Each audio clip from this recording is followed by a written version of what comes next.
Patriotism, patriotism, holy shit, life was really imitating art. At least in this one. It's like we knew from this that what was going to happen, but maybe no one knew. Anyway, hello there, CriterioNate here, number 433, Yukio Mishima's Patriotism. The facts aren't here. What is 1966, 27 minutes, black and white, binaural, Japanese, blah, blah, blah, blah. So, hot off the heels of the Mishima Life in 4 Chapters, we have this one. And somebody, who was it who said, somebody commented and said, you should review Patriotism first before watching Mishima Life in 4 Chapters. But obviously, I like to go through I'm trying to go through them in spine order, just to get that kind of feel, to get that kind of rationale as to order, but also, I feel like this was the way to do it because we have because this was his only film. This was Mishima's only film that he made. He'd done a lot of acting, of course, but this was the only one he acted in, wrote himself, and produced, and all that stuff, and directed. And so I feel like if I had watched this first and I didn't like it, then it would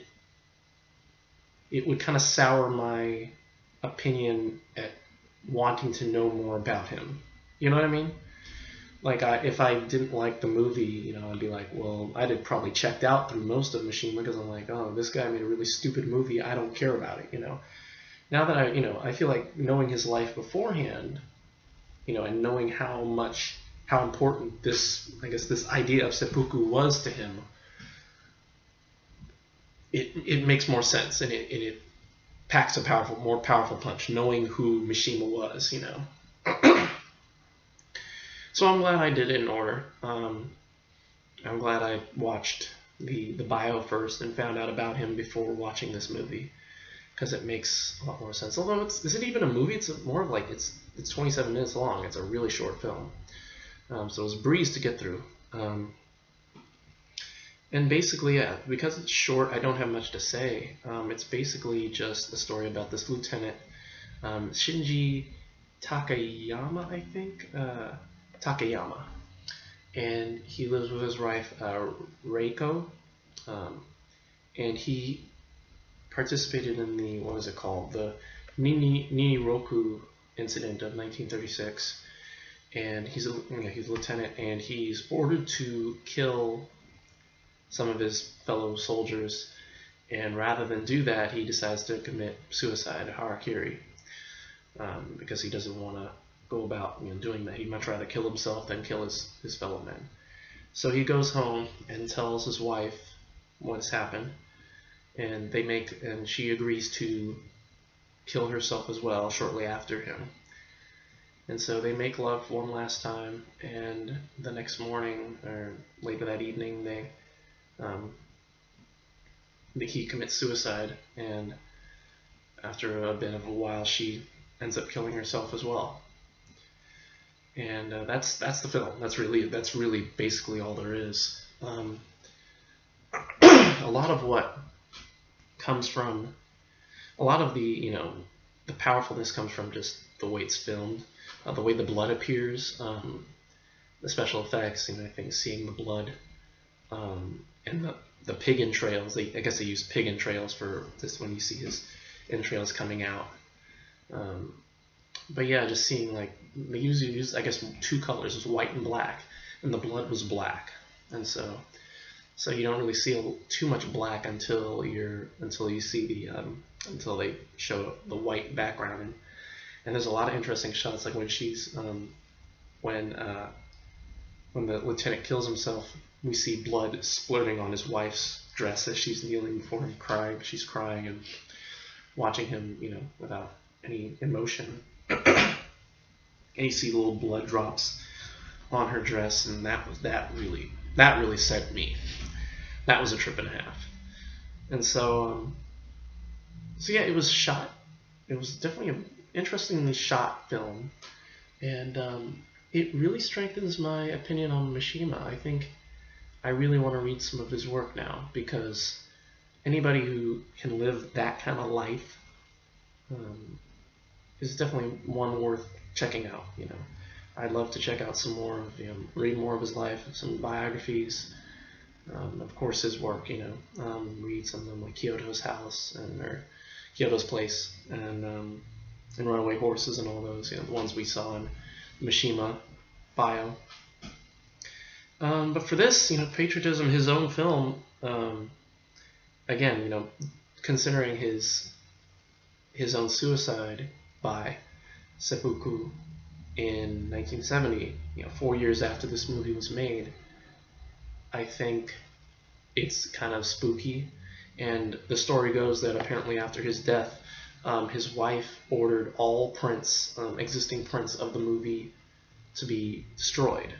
However, the negatives were kept in a T-bit box, and shortly after her death in the 2000s, they were discovered and they were reprinted and remastered, and that's how we have the film today. So I don't remember if it was, I think it was probably her who wanted it destroyed because of the fact that, he died in the same way he does on film.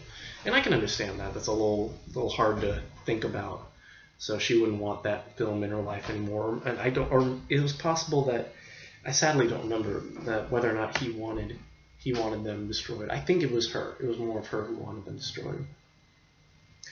But they still exist, and all the negatives exist, so you've got it. Criterion got a hold of it, and here you are.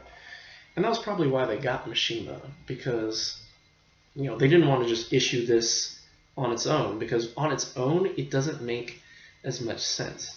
I do wish that Criterion could make a twofer or something like that, have a Mishima box or something, like put both of these, both Mishima, Life in 4 Chapters, and Patriotism together in the same pack. But I don't think they did that, so you have to buy them separately.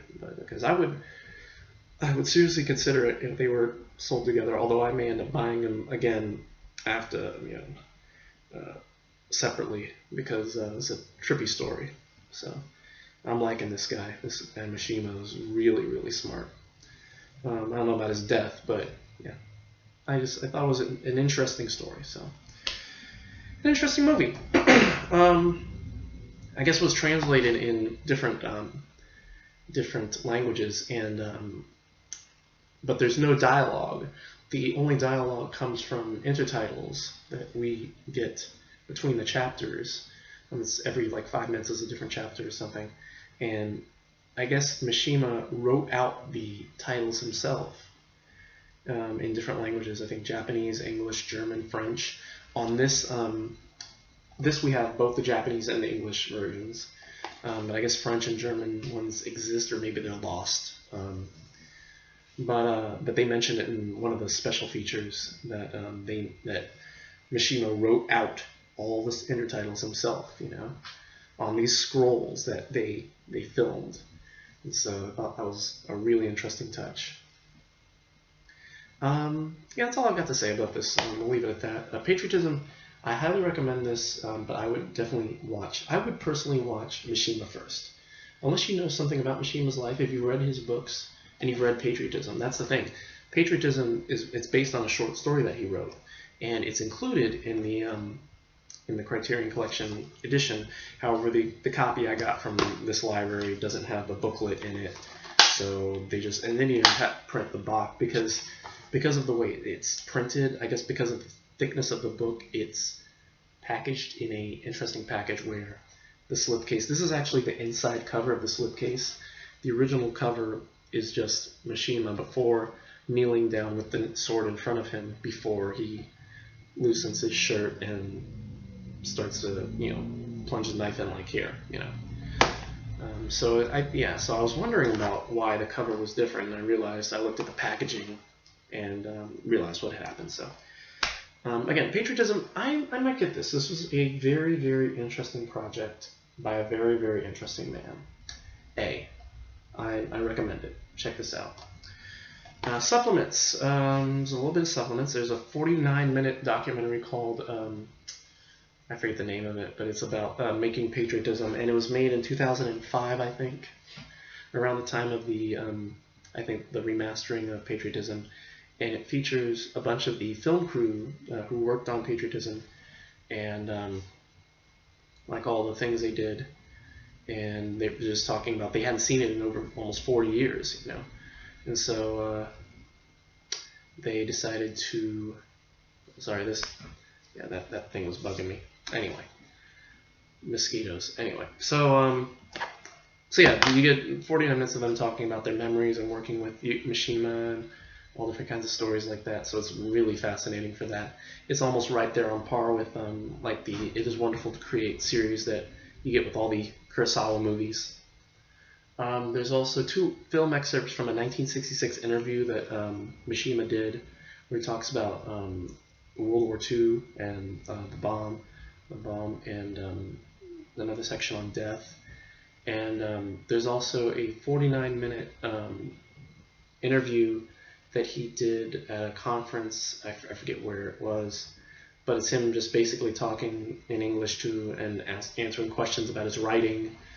And yeah, I thought that was, it was really interesting. And so this is the kind of guy I kind of want to like collect. It's one of those things that like I'd love to find out everything about this dude. You know, I'd like to see his movies. You know, and see the movies he acted in. You know, and maybe I don't even know if Criterion put them out, but it'd be kind of cool if they did. So if they feel important enough to, you know, that would actually be really cool if Mishima, if they made like a Mishima box, you know, and like put all of his movies and all the things. I'm just curious. I'm looking up his film, his thing right now. Let's see, films.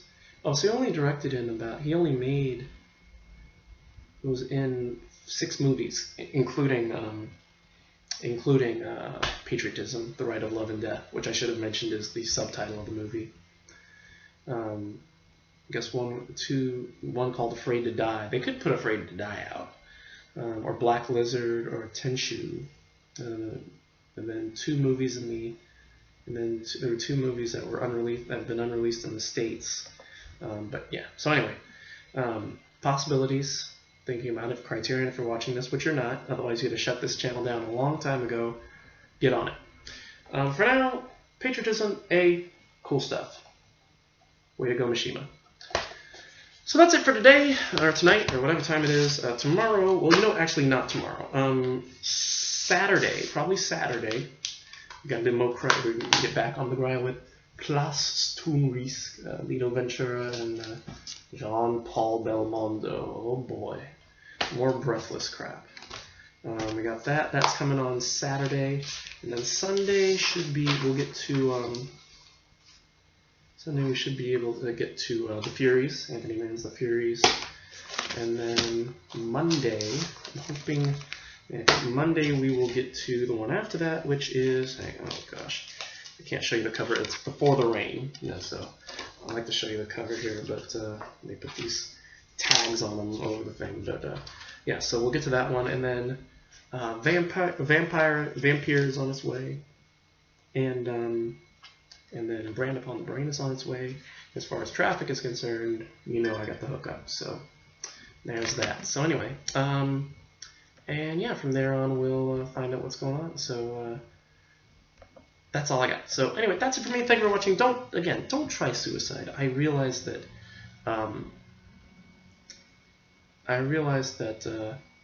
Mr. Oh God, what was his name? Mr. Mishima, you know, had a purpose and all that. But you know, I think I'd like to believe, you know, with all the suicides that have been going on in the world today, you know, it's just. I just feel like there's an easier way. There really is, you know. It's just a tricky subject to talk about, you know. Yeah. So anyway, don't try suicide, please. Just don't do it. And oh, there's the cover to Before the Rain, by the way, in case you wanted to see it, even though we'll see it eventually. So anyway, that's it for me. Thank you for watching, and we'll see you all on Saturday for Class Tunris, and Risks, or whatever. And until then, goodbye.